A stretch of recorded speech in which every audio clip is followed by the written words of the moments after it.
Le mouton à 5 pattes. Bonjour à tous, bienvenue dans le Mouton à 5 pattes. Aujourd'hui, j'ai l'immense plaisir d'accueillir Grégoire Genet. Enchanté Grégoire. Enchanté Stéphanie, merci de me recevoir.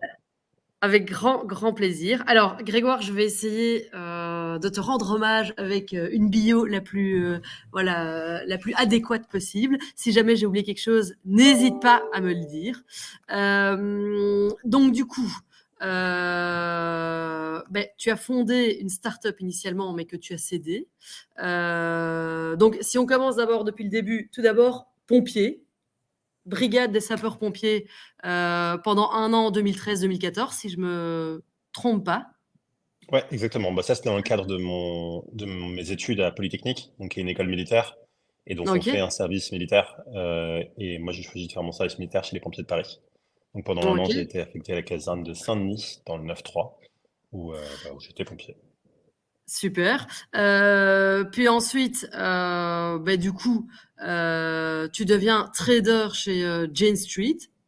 Donc là, 2017. Ouais, donc ça, c'était à la fin de Polytechnique. En sortant d'école, je voulais faire un métier qui alliait les maths et le business. Et je me disais que la finance, c'était du business et il y avait probablement pas mal de chiffres, donc des maths. Et à l'époque, ce qui était à la mode, c'était plus d'aller faire du pricing de produits dérivés compliqués comme avant 2008, mais c'était d'aller faire du trading algorithmique. Donc voilà, j'ai été là-bas pour un peu découvrir ce que c'était. Ok, top. Et puis à ce moment-là, donc en 2017, tu crées Neos, Ouais, qui a donc été acquis par l'IFP après. exactement. Donc je reste un an à New York en trading et finalement je me rends compte que il y a pas mal de maths, mais que la dimension business de ce métier est assez light. On achète ou on revend des boîtes en se basant surtout sur des signaux, mais sans regarder vraiment le fond des entreprises. Et donc je veux un job qui m'amènera à mieux comprendre comment fonctionne l'économie, les entreprises, comment elles interagissent entre elles, etc. Enfin, je suis encore très jeune, tout ça. En plus, j'ai fait des études d'ingénieur, donc j'ai vraiment fait que de la physique et des maths. Et donc voilà, je veux un job business pour comprendre comment le monde marche. Et donc je rentre à Paris et je monte une startup. Je la vends en 2019, puisque je la vends l'année avant le Covid. Le timing était plutôt bon. Je l'ai vendu en juin 2019 Très bon euh, timing. et je suis resté pour faire la transition jusqu'à fin 2019, même jusqu'à début 2020, juste avant le Covid. Je crois que j'ai commencé mon job d'après le jour du confinement, le 15 mars 2020. Ah oui, donc quelques jours avant. Alors là, du coup, tu passes chez Advent International. Exactement. C'est un gros fonds de private equity. euh, Parce que donc ma première boîte, c'était une vraie boîte d'ingénieurs, c'est-à-dire un très bon produit, mais un très mauvais business. En même temps, je savais pas ce que c'était qu'un business. Je savais pas lire un compte de résultats, je savais pas ce que c'était que du marketing. Bref, vraiment, j'avais fait que des maths et de la physique toute ma vie, un peu d'informatique. Et, Mhm. euh, et donc, on a eu la chance, on s'est fait racheter parce que LifePay était intéressé par le produit. Donc, ils ont vraiment racheté le produit, mais je me suis rendu compte qu'on ne peut pas monter une boîte sans aussi avoir un business en plus d'un produit. Parce que ouais, c'est en faisant rentrer de l'argent qu'on peut payer les salaires et qu'on fait quelque chose de viable, quoi. Et donc, avant de remonter une boîte, je me suis dit qu'il fallait que je retourne un peu sur les bancs de l'école. Et plutôt que de le faire dans une école, j'ai décidé d'aller le faire chez Advent, donc qui est un fonds de private equity où la plupart enfin, typiquement les gens qui bossent dans ce genre de structure sont des gens qui sont issus des top écoles de commerce, donc ont des profils assez orthogonal à celui que j'avais, qui avait plus le profil business, commerce, que le Ok, profil ingé produit. Et donc je suis resté 2 ans, j'ai appris plein de choses. En quelque sorte, j'ai fait mon MBA là-bas. top. Et du coup, ça t'apprend quoi, ce MBA? Vraiment avoir une lecture de quelle est la différence entre une bonne boîte et un bon produit. C'est assez facile enfin, il y a plein d'idées de bons produits, quoi. Mais en fait, c'est pas Mhm, parce que tu as un bon produit que tu as un bon business. Euh, c'est ça. et ça, je pense que c'est vraiment le fond de ce que j'ai appris chez Advent. Ok, top. Et du coup, 2021, tu crées Albert School. Et c'est là où on va quand même, voilà, on va un peu plus s'intéresser à l'Albert School. Donc moi, ce que j'ai compris, Albert School, donc ça représente la nouvelle institution supérieure qui va harmoniser les domaines de la data et du business pour former les futurs leaders. Tu bénéficies entre autres du soutien quand même de gros pontes dans le métier, hein, Bernard Arnault, Xavier Niel, ainsi que d'autres dirigeants de Licorne et de gros aussi conglomérats tels que LVMH ou BCG. Ta première promotion va regrouper 33 étudiants, mais en enregistrant d'abord plus de 700 candidatures. Est-ce que je me trompe? Non, exactement. Et là, en septembre, enfin là, dans quelques jours, on fait notre deuxième rentrée. Et puis, on va avoir plus de 150 nouveaux étudiants cette année. Génial. Bon, alors du coup, forcément, comme toute entreprise, voilà, toute start-up, d'où vient ton idée d'Albert School? Écoute, je pense qu'elle vient un peu d'une frustration que moi j'ai eue dans mon parcours d'enseignement supérieur. Euh, Parce que, en fait, et comme beaucoup d'étudiants, je me suis orienté vers des études d'ingénieur parce que j'aime les maths et je voulais apprendre à coder. Enfin, je me voyais pas aller en filière commerciale parce que j'abandonnais trop de choses. Et d'un autre côté, je suis très intéressé par le monde de l'entreprise, le business, l'économie, le monde qui nous entoure. Euh, et, et donc, j'ai eu une frustration de ne pas pouvoir allier ces deux matières, quoi. En France, il y a cette séparation historique entre école de commerce et école d'ingénieur. Et je Ouais. pense qu'il y a beaucoup d'étudiants qui se sentent un peu à mi-chemin entre les deux mondes et qui donc ne trouvent pas vraiment leur compte ni d'un côté ni de l'autre. Ok. Ok, super. Et donc, à quel moment tu te dis, bon, là, il y a quelque chose à faire, je vais aller créer une école qui propose autre chose, quoi, d'autres programmes. Euh, J'avais un peu fait le temps que je voulais faire chez Advent. J'étais resté 2 ans, j'avais appris ce que je cherchais à apprendre. Et donc, j'étais à un moment où sur la courbe d'apprentissage commence un peu à s'aplatir. Euh, Après, elle réaccélère, je pense, quelques années plus tard, quand on passe des grades et qu'on a d'autres responsabilités. Mais là, en tout cas, j'allais passer les 1 ou 2 prochaines années à faire les mêmes choses que j'avais déjà fait pendant 2 ans. Donc, je me suis dit que c'était le bon moment, si je voulais bouger et lancer une boîte, bon moment pour réfléchir. Et, euh, et quand j'avais vendu ma première boîte, j'ai eu la chance de croiser Xavier Niel. Il m'a dit de remonter une boîte tout de suite et de ne pas aller en private equity. Alors, je ne l'ai pas écouté, je suis quand même allé en private equity. Mais il m'avait dit un truc intéressant. Il m'avait dit c'est très facile pour moi. Enfin, très facile. Moi aussi, il m'avait dit pour trouver une idée de boîte, tu prends un secteur où il y a quelques acteurs historiques qui, de par leur positionnement historique et leur faible nombre, ont une position dominante. Mhm. Euh, et tu arrives, tu casses les barrières à l'entrée et voilà, et tu trouves un secteur où il y a vraiment que des dinosaures, quoi. Et donc dans les télécoms, c'est ce qu'il a fait. Il y avait 3 acteurs très historiques et il est arrivé avec Free en proposant quelque chose de vraiment nouveau. Euh, bon, à l'époque, je lui avais dit, ok, c'est marrant, mais des secteurs comme ça, il n'y en a pas non plus. Enfin, encore faut-il trouver une idée, quoi, qui colle à Oui. ça. Et, euh, et en fait, quand j'ai regardé l'enseignement supérieur, et notamment l'enseignement supérieur d'excellence, euh, ça a des points en commun avec cette remarque, puisque les top 10 écoles de France sont les mêmes depuis plus de 100 ans. Dans les top 10, la plus récente, c'est l'ESSEC qui date de 1907. Mais Polytechnique, Centrale, HEC, le SCP, enfin, c'est des écoles très, très historiques et qui ont plein de bonnes choses, hein, à commencer par des marques hyper puissantes, mais qui ne sont pas les institutions non plus les plus agiles ou les plus faciles à piloter ou à gouverner, donc qui évoluent à leur vitesse. Et forcément, le monde allant de plus en plus vite et les disruptions technologiques de plus en plus vite, il peut se créer un écart entre les besoins d'entreprise, les envies des élèves et les positionnements de ces écoles. Et Ok. donc voilà, donc je me suis dit, il faut créer une nouvelle école d'excellence pour amener un petit peu de nouveauté dans cette niche de l'enseignement supérieur. Comment tu fais à ce moment-là pour embarquer voilà, les personnes qui te soutiennent, pour vendre ton projet parce que forcément, les pédagogies nouvelles, les nouvelles écoles en ce moment, c'est quelque chose qui est très demandé, mais malgré tout, ça reste quand même très dur à lancer, c'est un sacré challenge. Donc, comment tu fais pour embarquer tout le monde dans ta vision? Euh, Dans l'enseignement supérieur, il y a beaucoup de nouvelles écoles sur plein de nouvelles thématiques, par exemple. Donc, des thématiques qui n'existaient pas ou qui sont assez récentes, donc dans la cybersécurité, dans la robotique. Mm. Euh, Ensuite, il y a pas mal d'écoles privées qui sont lancées sur des niches réglementaires ou des arbitrages réglementaires, donc qui font de l'alternance à excès. Il y a plein d'écoles de la deuxième chance qui prennent des élèves qui ne collent pas avec la fac. Enfin, donc, il y a beaucoup de choses. Mais il n'y a aucune école qui s'est lancée depuis 100 ans en disant j'ai envie d'être une des top 3 écoles de France. Et donc, je pense que c'est ça qui a plu à nos investisseurs, à nos associés. C'est le fait de vraiment vouloir entrer dans une niche où les acteurs existants sont les mêmes depuis très longtemps et voilà, aller un petit peu les bousculer et donc essayer d'avoir un vrai impact sur l'enseignement supérieur. Parce que finalement, quand on monte une énième business school privée très moyenne en alternance où on prend à peu près n'importe qui du moment qui paye, on n'a pas beaucoup d'impact quoi, et on n'innove pas beaucoup.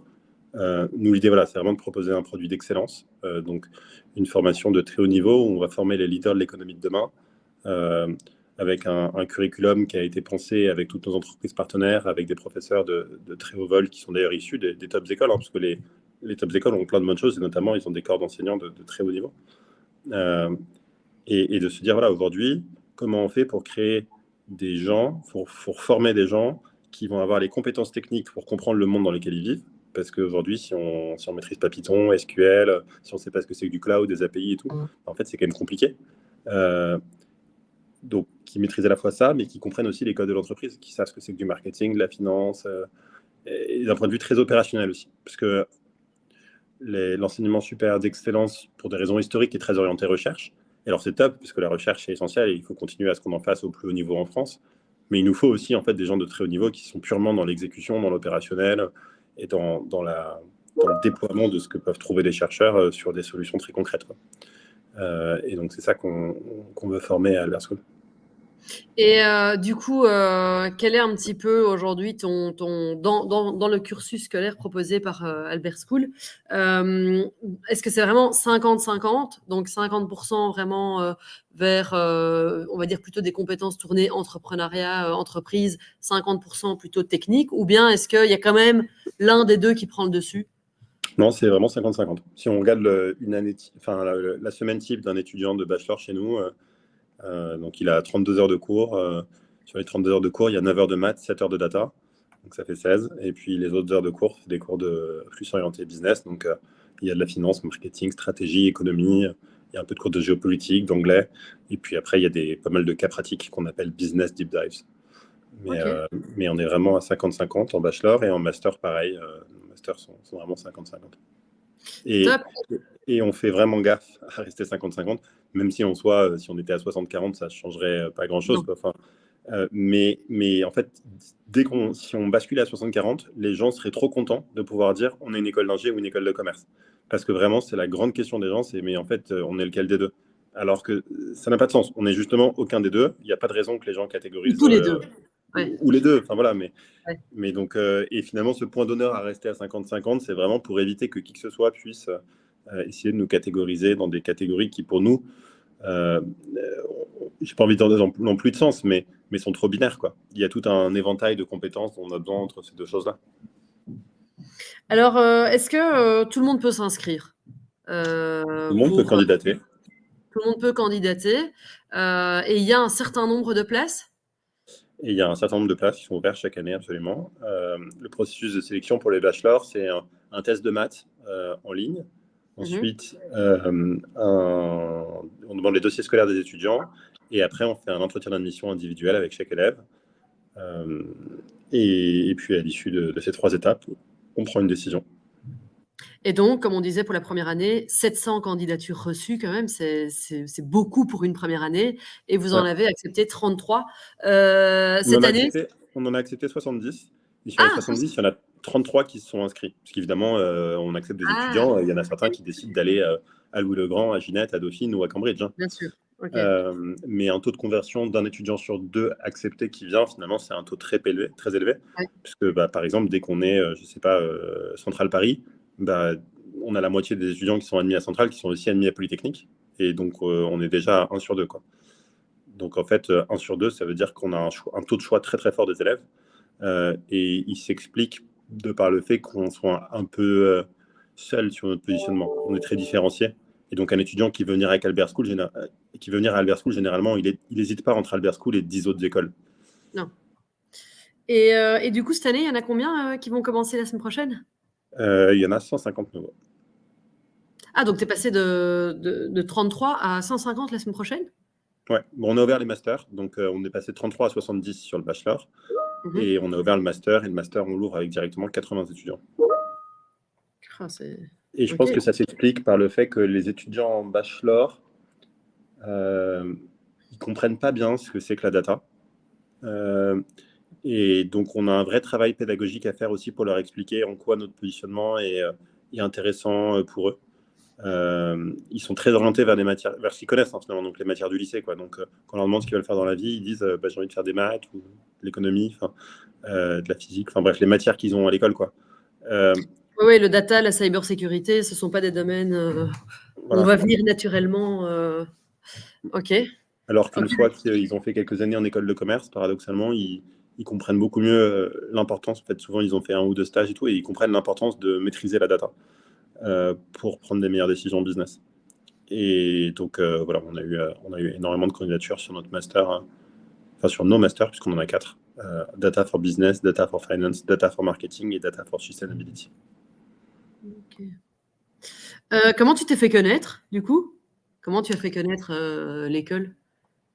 On a fait un peu de presse, et puis on a fait pas mal de marketing sur les réseaux, Instagram, TikTok. On a fait quelques vidéos TikTok qu'on buzzait. Et nous, on faisait visiter le campus. On a repris une trend de gens qui demandaient Hello, combien tu payes de loyer pour ton appartement? Et puis après, tu me fais visiter. On a repris cette trend, mais on a fait visiter le campus plutôt qu'un appartement. La vidéo a fait 15 millions de vues sur TikTok. Magnifique. Ouais.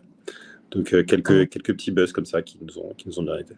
Tu as une équipe marketing en place ou c'est plutôt ça se fait comme On, ça? on a travaillé, on a hébergé cette année, mais là, ils sont partis, on les a hébergés pendant 1 an, hein, une asso qui s'appelle la Creator School. Ok. Qui est une espèce d'incubateur de créateurs de contenu Instagram et TikTok. Et en échange enfin, on les hébergeait gratuitement sur le campus. En échange de quoi, ils nous aidaient, ils nous donnaient des idées. De temps en temps, ils faisaient des contenus dans l'école, etc.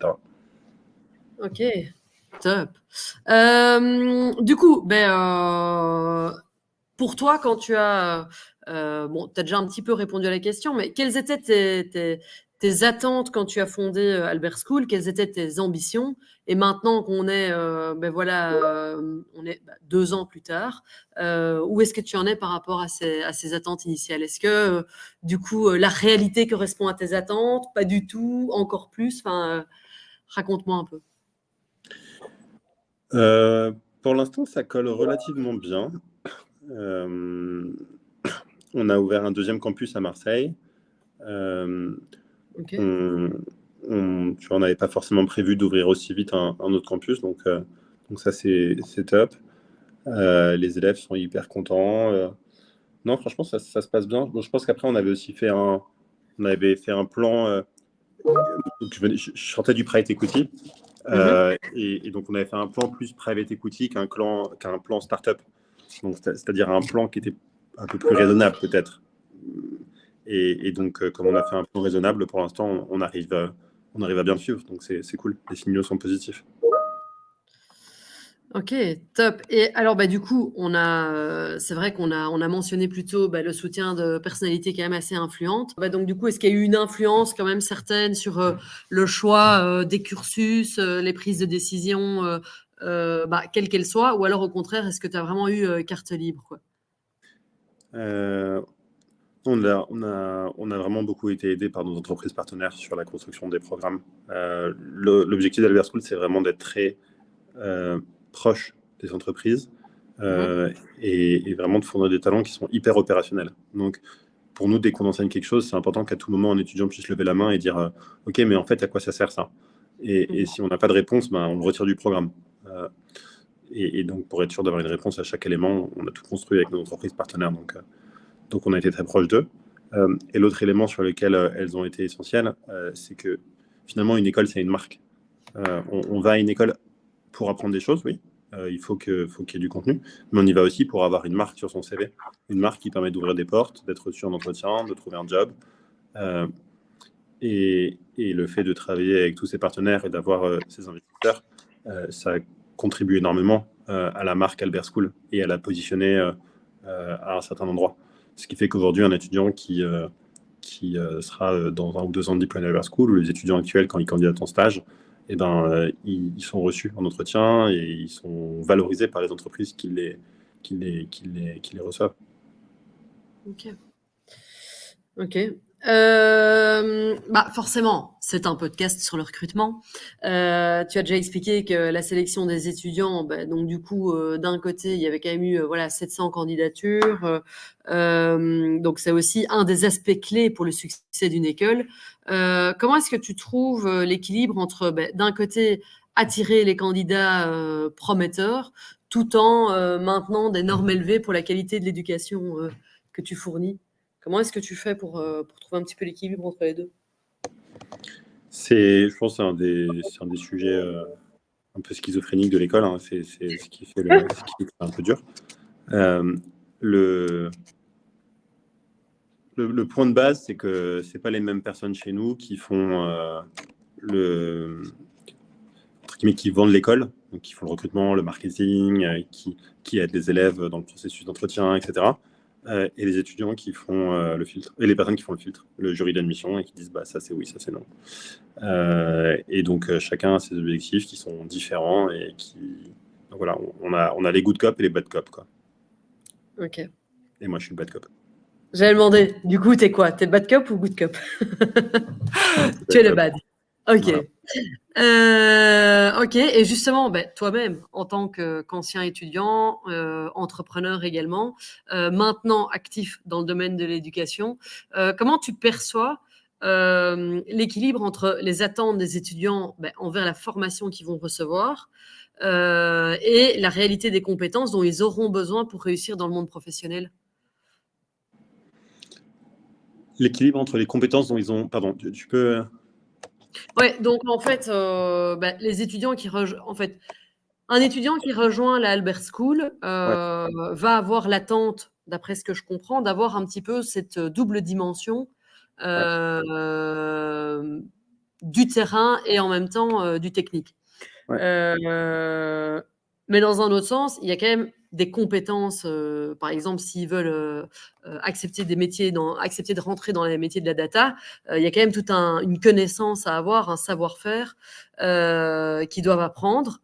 Est-ce qu'en ayant 50% du temps focalisé sur la data, est-ce qu'ils auront quand même la connaissance nécessaire pour être de très bons data analystes ou data scientists? Aujourd'hui, je pense que la plupart des data analystes dans les boîtes, c'est des gens qui sortent de l'ESSEC, le M Lyon et le SCP, et peut-être un petit peu de Centrale et de l'X, ou d'université. Hein. Mais en tout cas, pour les profils école de commerce, école d'ingénieur, c'est des gens, du coup, soit ils ont fait le SCP, et donc ils ont fait une prépa dans laquelle ils ont fait de la géopolitique et des maths pendant 2 ans, et de la philo. Et après, en école, ils ont pas fait grand-chose parce que tu fais surtout la fête en école de commerce. Et quand il y avait des cours, c'était des cours de management, leadership. Voilà. Bon, bref, du Python, ils en ont fait 2 heures par semaine pendant un semestre. Et ils sont quand même data analystes. Et ceux qui ont été en école d'ingé, ils ont fait des maths, de la physique et de la chimie. Et puis, arrivés en école, on leur a fait faire du C++. Et puis, à un moment, ils auront un module de Python qui dure un semestre. Et ils auront un cours et demi de data. Donc, en fait, c'est très light, quoi. Déjà, nous, avec 50% de nos cours qui sont des cours de data pendant 3 ans de bachelor ou 5 ans si les étudiants font programme en école chez nous, c'est énorme. Je pense qu'on est les gens qui faisons le plus de cours de data, mais parce qu'on ne fait pas de physique, on ne fait pas de chimie, on fait très peu de géopolitique. C'est le focus, quoi, de l'école. Après, on n'est pas une école 100% data. J'en connais pas trop. J'en connais pas. Peut-être qu'à la fac, il y a des parcours data, mais même pas. Je pense qu'il faut faire des licences d'informatique. Et en fait, on va avoir plein de choses en informatique. Et dedans, il y aura un module data. Peut-être qu'à Epita ou Epitech, ça existe, mais pas sûr. En fait, il n'y a pas d'école 100% data, quoi. Et c'est pas plus mal, parce que la data, ça doit être au service de quelque chose. Faire de la data pour de la data. Après, il y a des masters spécialisés. Mais avant de faire ces masters, on a fait des choses beaucoup plus larges avant.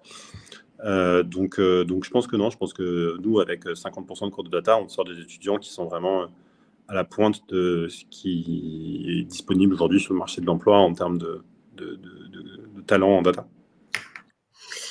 Ok. Et justement, on le voit aussi nous en recrutement. Les domaines data et business évoluent très rapidement. Comment tu vas faire à l'avenir pour vraiment gérer ces écarts entre les compétences enseignées et celles qui sont requises sur le marché?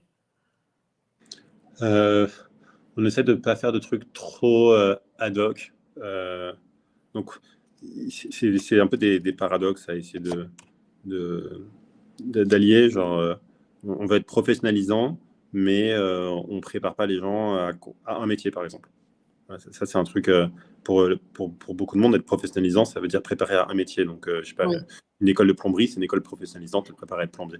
Bon, bah, oui, nous, on est on est une école professionnalisante généraliste. Euh, c'est ça. on est généraliste parce qu'on forme les leaders du monde de demain. Donc, on forme des marketeurs, des financiers, des entreprises, des chefs d'entreprise, des entrepreneurs. Enfin, on forme plein de gens pour faire plein de choses. Mais on est professionnalisant dans le sens, on l'entend plutôt dans le sens où on essaie d'être un peu moins académique que les écoles historiques et donc de mettre face à nos étudiants des gens qui travaillent dans le monde de l'entreprise et qui vont être très concrets, très dans la mise en œuvre, dans l'exécution, dans le déploiement.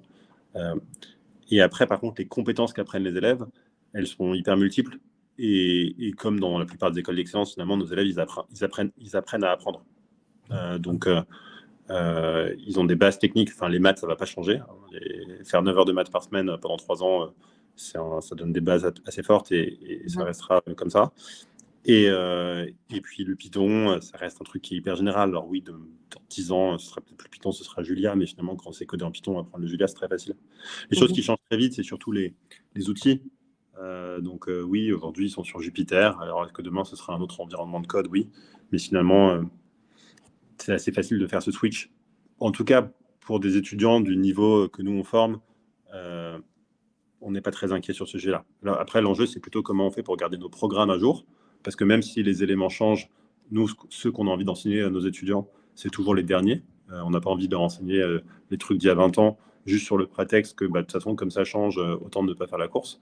Euh, et donc ça nécessite de rester en contact permanent avec les entreprises. Et justement, donc du coup, ceux qui ont terminé donc là, est-ce qu'il y en a tout d'abord, parce que ça aussi, il y en a qui ont terminé maintenant le cursus, il y en a qui travaillent, Non, les plus anciens, ils sont rentrés il y a 1 an, donc ils ont fait c'est un ça? an. Ils rentrent en deuxième année là. Ok. Donc, et est-ce ils font aussi un système d'alternance ou de stage en entreprise? Euh, donc, il y a un stage en fin de première année, il y a un stage en début de troisième année, et ensuite les années 4 et 5, elles sont en alternance. C'est ça. Ok. Super. Avec le recul de cette première année, quels sont encore les petits points d'amélioration que la Albert School peut encore faire? Je pense que ce qui est le gros challenge de l'enseignement ces prochaines années, ça va être de réussir à faire at scale de l'adaptative learning.